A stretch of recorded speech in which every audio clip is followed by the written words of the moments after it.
Hey everybody, it's Justin with the BTR Garage and welcome back. It has been a little while since we've done anything race car related, it seems like, on my channel. We've been super busy this past year, been doing a ton of racing and really just no time to actually do any videos with the race car with all of the racing and the traveling that we've been doing. So we got a little quick video here for you to kind of get you up to speed on what we've done this past year and what we're going to be doing going forward. And hopefully we have some more videos for you guys here in the near future.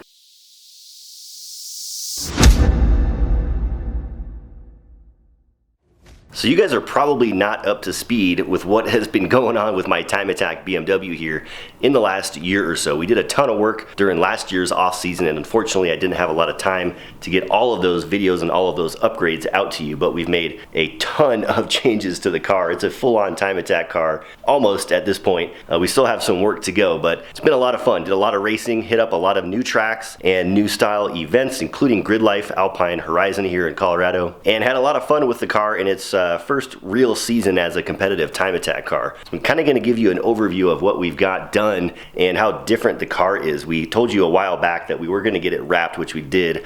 I don't want to show you too much of that and all of the detail, and of course the car is in a million pieces right now. We're getting ready to do an engine swap. That's the project this year, but I'll give you a quick overview of what the car looks like, even though it is missing a few parts. Now if you do want to keep up with what we're doing in a little more real time, I would suggest going over to Instagram, following me there. My name is the Justin01. Do that, and I post a lot more frequently there because it's a lot simpler, a lot quicker than editing and recording videos. But if you want to keep on top of what we're doing in the world of Time Attack and time trials with the car, follow me on Instagram. So as I mentioned, the car is in a lot of pieces taken apart. We got that new radiator on. I showed you a video of that last year. Still my stock BMW M50 engine. We got the wrap done. Added some more safety gear on the inside of the car. My bumper is up on the roof here with the new splitter. And naturally a big old wang, because you have to have that in Time Attack or you're not doing it right.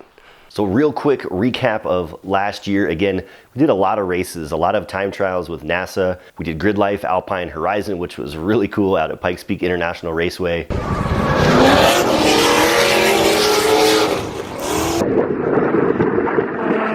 And we hit up a couple new tracks. La Junta out here in Colorado, South Colorado. Utah Motorsports Campus, where I actually won the TT5 events of that weekend with the NASA Car Club, as well as having my worst off-track experience yet, flying off the track at about 80 miles an hour through one of the high-speed turns.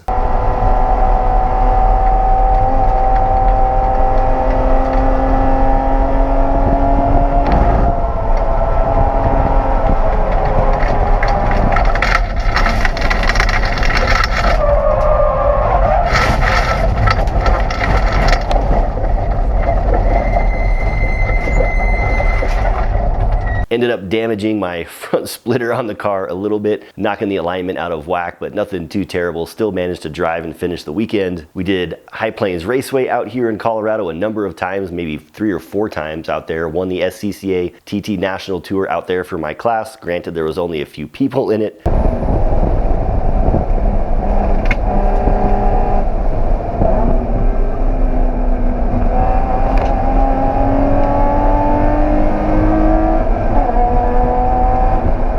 Bunch of second place finishes with the NASA Car Club in TT5. The car was really competitive right out of the box. Had the help from SCR Performance out here in Loveland, Colorado, getting the car set up and doing all of the things that I can't do to the car. Impacted Wraps set us up with the sweet wrap design and got that taken care of, so it actually looks like a legitimate Time Attack race car. So going into last season, we added a bunch of different upgrades. We added the MCS suspension, we added Aero front and rear, the Zebulon Motorsports rear wing, the SCR Performance custom front splitter. We went big with the wheels and tires. Hoosier Slicks 17 by 9.5 inch wide Apex Arc 8 wheels, which you can't see right now. They're hiding around here somewhere, I don't even know. We added the racing radiator down here, which I showed you guys earlier, and a few other things as well to improve the performance and the reliability of the car. So on the track, the thing has been amazing. It doesn't make much much power. It actually makes about the same amount of power as my old BRZ did. Low horsepower, low torque, but has massive amounts of corner speed grip, which is what I love. Any car, you can stomp the gas pedal and go fast in a straight line if you just throw money at the engine.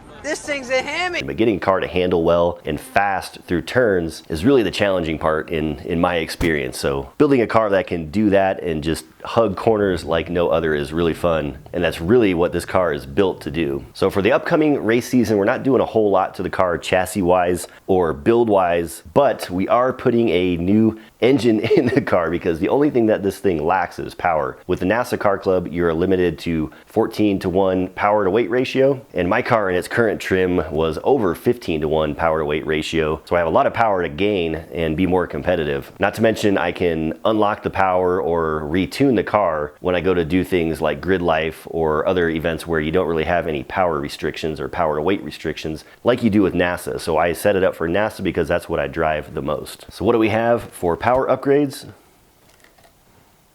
Well, we have a BMW M3 engine. This is an S52 that we're going to be installing into the car.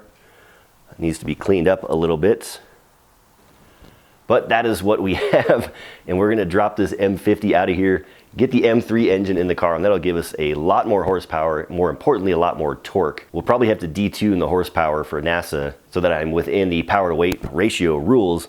But outside of that, we'll be able to run full power at events like Grid Life and other events like that. When I attended Grid Life last year, I was severely outpowered in the class. I was in track modified because my car has no interior, but my car has 175 horsepower, and I was going up against cars with 450 plus horsepower. It was ridiculous. So to be a little more competitive in that type of classing, I need more power, and I did Grid Life not to be competitive. It was just for fun anyways. I knew my car wasn't going to stack up because of the lack of power. So we're going to wrap it up. Quick video for you guys about my Time Attack BMW. I'm going to get back to work on this thing. We got to get this done before summertime. I have a big life-changing event coming up here in the summer. I might share that with you guys here in the near future, but for now, we got to get this engine out, get the S52 installed, and get everything ready for the upcoming race season. Stick around, guys, for hopefully more videos. I'll try to get them out as I have time. It is busy around here. Stay fast out there. I am checking out. We'll talk to you all next time.